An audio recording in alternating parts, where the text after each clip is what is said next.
¿Cómo están? Fue el filósofo escocés David Hume, que era un filósofo gordito, el que mostró por primera vez de manera contundente que, a partir de la inducción, no es posible obtener conocimientos universales y necesarios. Y también el que asumió completamente las consecuencias de esta dificultad. No es posible demostrar la existencia objetiva y exterior de las cosas. Y en un video anterior yo les pedía que se preguntaran por la existencia objetiva y exterior del profesor de epistemología. A lo mejor soy una ilusión, una superstición creada por la cámara. Hume asumió que no es posible afirmar de manera universal y necesaria ningún juicio empírico, que no es posible conocer las leyes de la naturaleza con certeza o con, seguridad absoluta, que no es posible fundar nuestras acciones sobre la realidad en juicios necesarios o seguros. Hume asumió que la eficacia de las técnicas es siempre una hipótesis y que no es posible demostrar las hipótesis. Una manera un poco más técnica de resumir estas consecuencias, que son catastróficas, para lo que se supone que es la verdad científica, es sostener que no es posible demostrar empíricamente un juicio causal. Tenemos un vínculo causal cuando estimamos que un antecedente B es la causa de una consecuencia A. Usamos cotidianamente vínculos causales de esta clase con absoluta confianza. Cada vez que vamos a encender una ampolleta, pensamos o ni siquiera pensamos, damos por obvio que mover el interruptor, el antecedente B, es la causa de que la ampolleta encienda, que es el efecto o la consecuencia A. Por supuesto, en un acto cotidiano como encender una ampolleta, nuestra confianza no es tan importante. Hay esa alarma si después de nuestra acción no tuviésemos el resultado esperado, simplemente mantendríamos la conexión causal, pero estimaríamos que o el interruptor o la ampolleta fallaron, no la causalidad. En el caso de las leyes de la naturaleza o de la sociedad, en cambio, el problema es bastante más significativo. Pensamos que hemos entendido una situación porque hemos encontrado algún vínculo causal que la explicaría a partir de una determinada causa. Entiendo el efecto A porque he encontrado que su causa es el antecedente B. Este es el asunto crucial. Las conexiones causales son el núcleo, la esencia de lo que habitualmente llamamos explicación. Y las explicaciones son las respuestas que esperamos ante cualquier duda frente a la realidad. Cuando preguntamos ¿por qué A?, la respuesta que esperamos es A porque B, en el sentido preciso de que B es la causa de A. ¿Por qué las manzanas caen? ¿Por qué la Luna orbita en torno a la Tierra? ¿Por qué la Tierra orbita en torno al Sol? ¿Por qué la Tierra es esférica? ¿Por qué gira en torno a su propio eje? A todas estas preguntas creemos, se puede responder invocando la ley de gravitación de Newton, y esta ley es considerada hasta el día de hoy un gran triunfo de la ciencia, un verdadero modelo de explicación científica.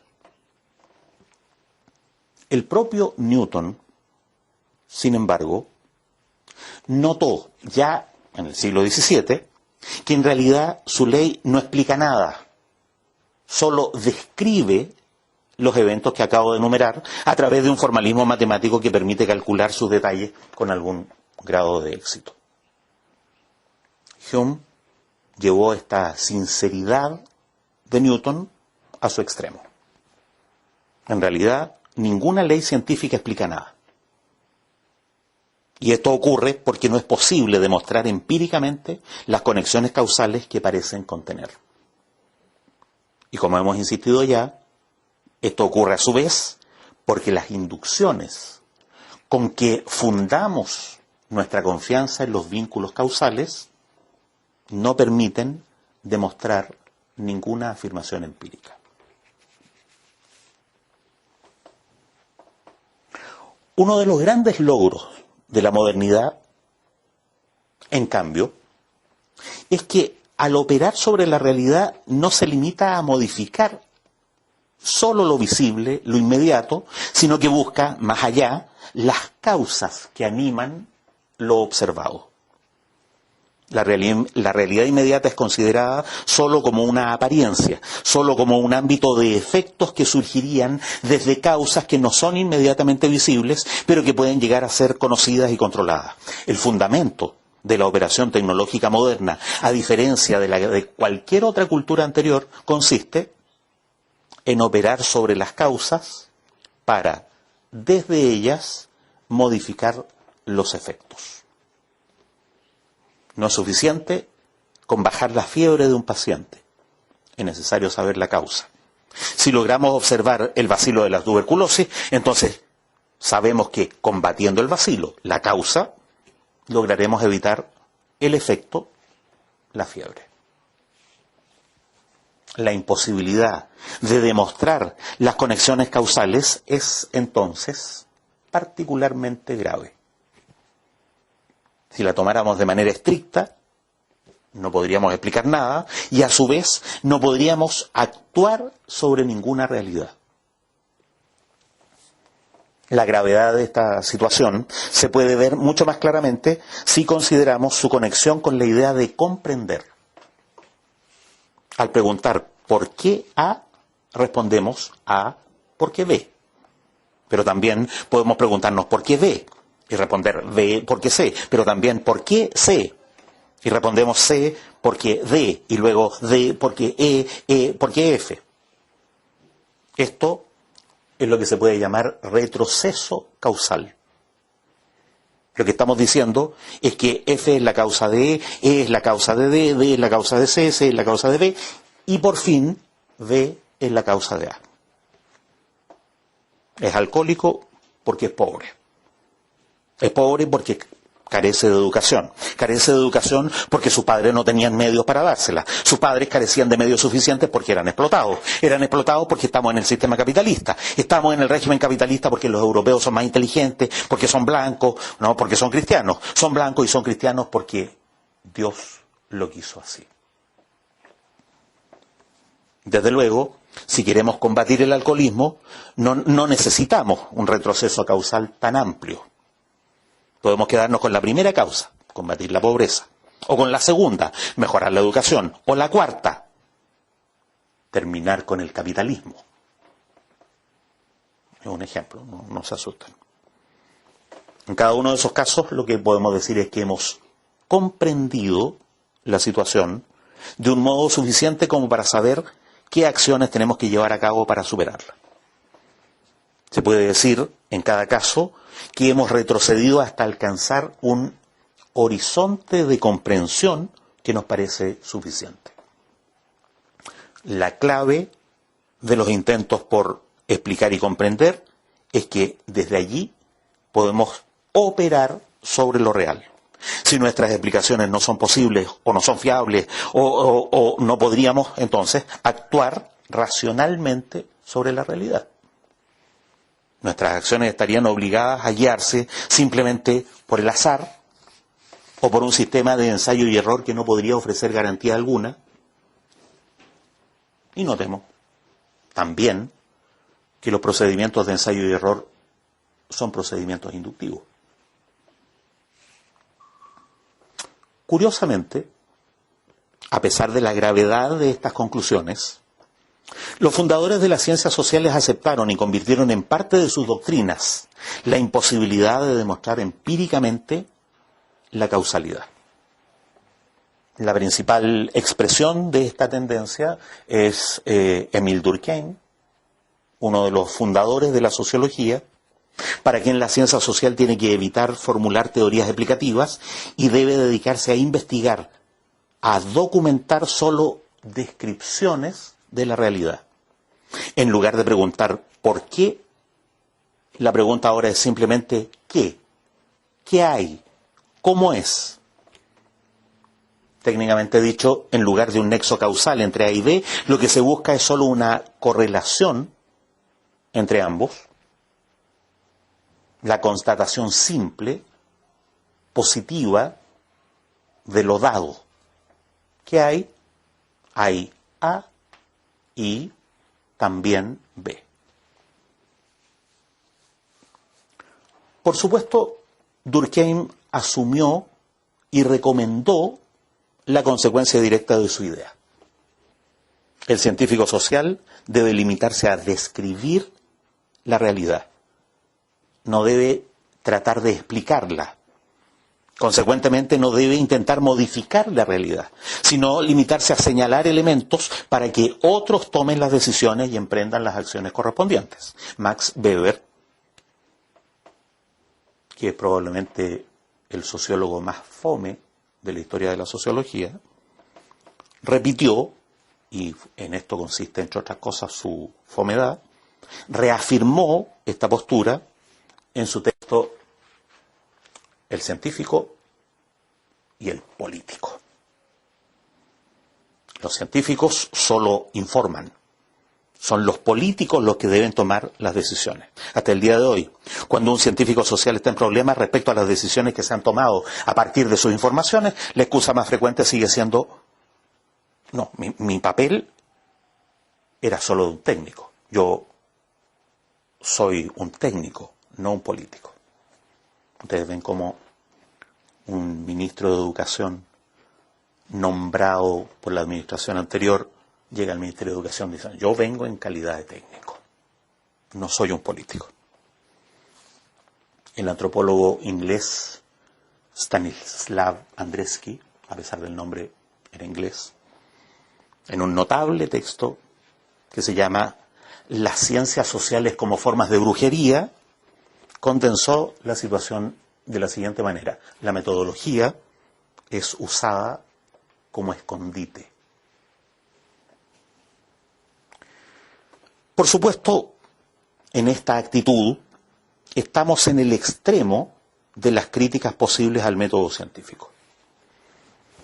No solo su uso común es extremadamente ineficiente, sino que, si hacemos caso de lo que los metodólogos más estrictos señalan, ni siquiera nos sirve para explicar los problemas y las situaciones que investigamos, no nos sirve para operar de manera directa y real sobre sus consecuencias.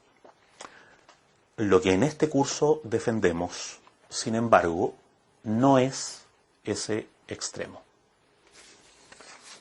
El método científico, en nuestra opinión, puede ser usado también en contra del autoritarismo científico. Puede ser usado de un modo tal que los ciudadanos puedan defenderse de lo que se les presenta como ciencia. Noten que en la ciencia económica esto es cotidiano. Permítanme una situación contingente. En Chile hay solo 2 instituciones públicas, fiscales, que forman parte del Estado, que no pueden ser investigadas, fiscalizadas por la Cámara de Diputados, que tiene el poder fiscalizador. Por un lado, las Fuerzas Armadas, y es obvio por qué las Fuerzas Armadas no aceptan ser fiscalizadas, y por otro lado, el Banco Central.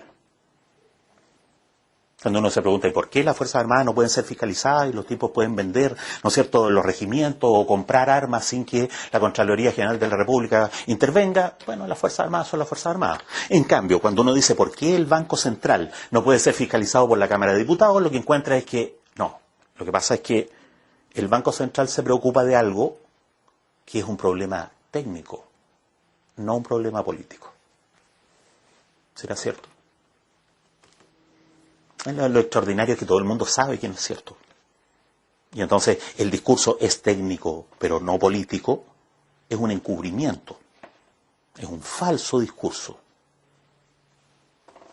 Los ciudadanos pueden ser defendidos, o pueden defenderse a sí mismos, de ese tipo de falsos discursos, del juicio del experto, del técnico que, por sobre el sentido común, visiblemente por sobre nuestros intereses, nos dice, como si fuese obvio, que el Estado es ineficiente, que los antidepresivos curan la depresión, que las variables macroeconómicas deben ser mantenidas en determinados límites, que es mejor la educación si es privada, que los seres humanos tienen una naturaleza egoísta, que el tratar los embarazos y los partos como si fuesen enfermedades es más seguro para las madres, para los niños. Diciéndolo todo bajo la fórmula, la ciencia ha demostrado que, cuando, si les preguntamos a ellos mismos, serían capaces de afirmar, de reconocer que las teorías científicas no pueden ser demostradas.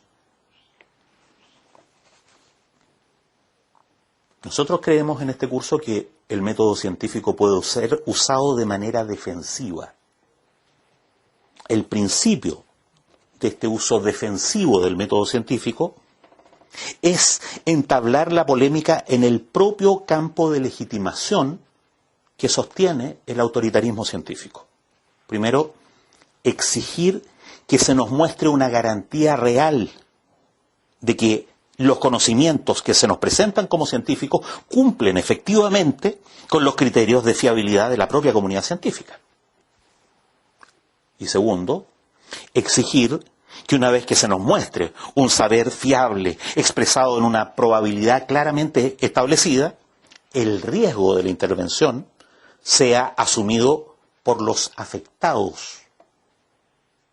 Hemos hecho en clase la diferencia entre probabilidad y riesgo y hemos argumentado que el técnico puede presentarnos probabilidades, pero no puede usurpar nuestro derecho a decidir qué riesgos estamos decididos o estamos dispuestos a afrontar. La primera de las condiciones que acabo de poner implican establecer criterios que permitan mostrar la fiabilidad de un saber que por su carácter probabilístico siempre va a ser provisorio, riesgoso. La segunda de estas condiciones implica cambiar las relaciones entre el experto y el lego. Los expertos solo pueden establecer hipótesis, señalar las probabilidades de que sean verdaderas, los modos en que han sido establecidas esas probabilidades. Solo los afectados, solo los ciudadanos directamente pueden decidir sobre los riesgos de cualquier intervención que esté fundada en probabilidades empíricas. Esta clase, la que van a tener ahora, está dedicada a mostrar esos criterios de fiabilidad que pueden hacer confiable una hipótesis científica, que pueden hacer aceptables los vínculos causales que contenga. Algunas de las clases siguientes van a estar dedicadas a mostrar cómo la falsación de hipótesis también debe ser integrada a estos criterios. Vamos a hacerlo. Eso es. Nos vemos.